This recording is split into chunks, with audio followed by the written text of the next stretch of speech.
Assalamualaikum warahmatullahi wabarakatuh. Kami dari kelompok 4 mata kuliah Etika Bisnis Islam akan membahas mengenai materi etika Islam dalam bidang produksi. Sebelum lanjut materi, perkenalkan dulu anggota dari kelompok kami. 1. Hamidah Ayu Risanti dengan akhiran NIM 135. 2. Dandi Aditya Samarda Putra dengan akhiran NIM 140. 3. Anggi Nurlaini dengan akhiran NIM 146. 4. Kuratu Ayunin dengan akhiran NIM 301. Poin A. Prinsip efisiensi atau tidak tafsir. Produksi harus dipahami sebagai semua proses mulai dari pengadaan bahan baku atau input sampai kepada produk jadi atau output. Semuanya merupakan satu kesatuan atau unity yang tidak terpisahkan.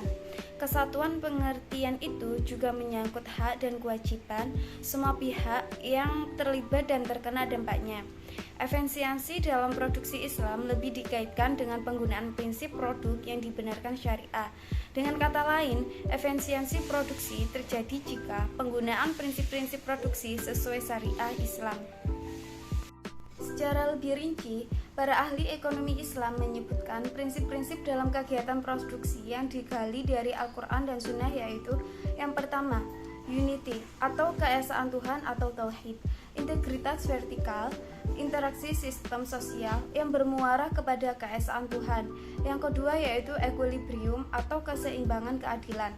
Jika seseorang pengusaha memiliki hak untuk mendapatkan keuntungan dari kegiatan produksinya, demikian juga semua pihak yang terlibat dan terkena dampaknya juga mempunyai kepentingan atau berhak untuk tidak dirugikan. Yang ketiga yaitu free will atau bebas terkehendak atau ikhtiar. Para ulama mensyaratkan bahwa dalam transaksi harus dilakukan dengan suka sama suka atau ataradi. Yang keempat adalah responsibility atau pertanggungjawaban terhadap lingkungan sosial, politik, ekonomi, budaya, fisik, pemerintah, stakeholder, manusia, dan lain-lain. Yang kelima yaitu kebenaran atau kebijakan dan kejujuran. Prinsip kebenaran itu berkaitan dengan hak dan kewajiban, sebagaimana tujuan holistik ekonomi dalam ajaran agama juga dalam rangka mendatangkan kemaslahatan semua orang. Assalamualaikum warahmatullahi wabarakatuh. Perkenalkan, nama saya Dandi Aditya Samarda Putra, NIM 140. Di sini saya akan menjelaskan materi terkait produksi yang diharapkan dalam Islam apabila tidak memenuhi prinsip dalam ekonomi Islam, yang prinsipnya antara lain yaitu yang pertama, keadilan dan kesamaan dalam produksi Islam. Islam telah memberikan prinsip produksi yang adil dan wajar dalam sebuah bisnis di mana mereka dapat memperoleh kekayaan tanpa mengeksploitasi individu atau merusak kemaslahatan, sedangkan usaha yang tidak adil dan salah sangat dicela.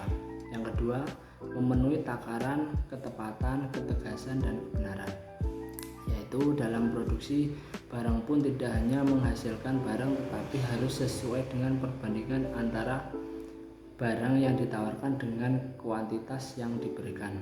Yang ketiga, menghindari jenis dan progres produksi yang diharamkan dalam Islam, yaitu tidak mendekati hal yang dalam ketentuan Islam sudah pasti bahwa diharamkan, baik pengelolaan, pembentukan, dan pelaksanaannya, yaitu orientasi pada kemaslahatan. Dalam ekonomi Islam, produksi mempunyai motif kemaslahatan, kebutuhan, dan kewajiban. Demikian pula dengan konsumsi. Perilaku produksi merupakan usaha seseorang atau sekelompok untuk melepaskan dirinya dari kefakiran. Menurut Yusuf Qaradawi, secara eksternal, perilaku produksi dimaksudkan untuk memenuhi kebutuhan setiap individu sehingga dapat membangun kemandirian umat. Sedangkan motif perilakunya adalah keutamaan mencari nafkah, menjaga sumber daya, dan dilakukan secara profesional dan berusaha pada sesuatu yang halal. Menurut M.M. Medwali, asumsi produksi harus dilakukan untuk barang halal dengan proses produksi dan pasca produksi yang tidak menimbulkan kemudorotan. Semua orang diberikan kebebasan untuk melakukan usaha produksi. Berdasarkan pertimbangan kemaslahatan, Menurut Abdul Manan, pertimbangan perilaku produksi tidak semata-mata didasarkan pada permintaan pasar.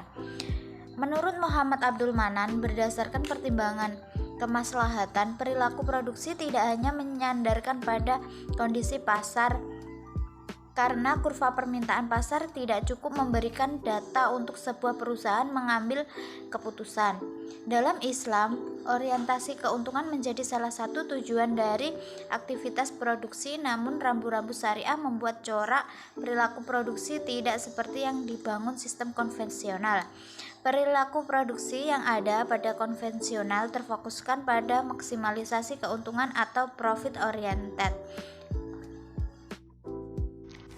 Baik, di sini saya Hamidah Yurisanti dengan akhiran NIM 135 akan menjelaskan tentang faktor-faktor produksi, tanah, modal, manusia, dan keterampilan. Produksi tidak akan dapat dilakukan kalau tidak ada bahan-bahan yang memungkinkan dilakukannya proses produksi itu sendiri.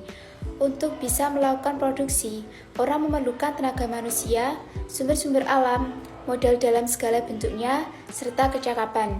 Jadi, semua unsur yang menopang usaha penciptaan nilai atau usaha memperbesar nilai barang disebut sebagai faktor produksi. Macam-macam faktor produksi secara teori terbagi menjadi 4, yaitu yang pertama sumber daya alam. Menurut ekonomi Islam, jika alam dikembangkan dengan kemampuan dan teknologi yang baik, maka alam dan kekayaan yang terkandung di dalamnya tidak akan terbatas. Lalu yang poin kedua yaitu tenaga kerja. Tenaga kerja menentukan kualitas dan kuantitas suatu produksi. Dalam Islam, tenaga kerja tidak terlepas dari moral dan etika dalam melakukan produksi agar tidak merugikan orang lain. 3 yaitu modal. Modal adalah segala kekayaan baik yang terwujud uang maupun bukan uang. Contohnya gedung, mesin, perabotan, dan kekayaan fisik lainnya yang dapat digunakan dalam menghasilkan output. Poin yang keempat yaitu organisasi atau manajemen. Dalam sebuah produksi, hendaknya terdapat sebuah organisasi untuk mengatur kegiatan dalam perusahaan. Dengan adanya organisasi, setiap kegiatan produksi memiliki penanggung jawab untuk mencapai suatu tujuan perusahaan. Dalam penjelasan lain yang sedikit berbeda disebut bahwa macam faktor produksi adalah yang pertama tanah.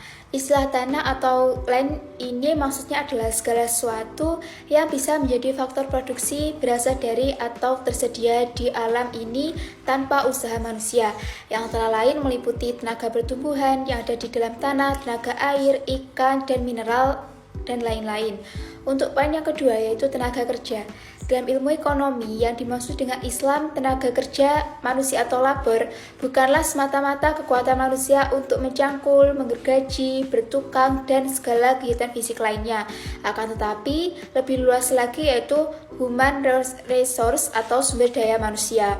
Poin yang ketiga yaitu modal. Modal atau kapital yaitu meliputi semua jenis barang yang dibuat untuk menunjang kegiatan produksi barang-barang lain serta jasa-jasa. Poin yang keempat yaitu kecakapan tata laksana. Kecakapan atau skill yang menjadi faktor produksi keempat ini disebut juga dengan sebutan entrepreneurship. Entrepreneurship ini merupakan faktor produksi yang intangible atau tidak dapat diraba. Tetapi sekalipun demikian, peranannya justru amat menentukan. Sekian dari kelompok kami, ada kurang lebihnya mohon maaf. Wassalamualaikum warahmatullahi wabarakatuh.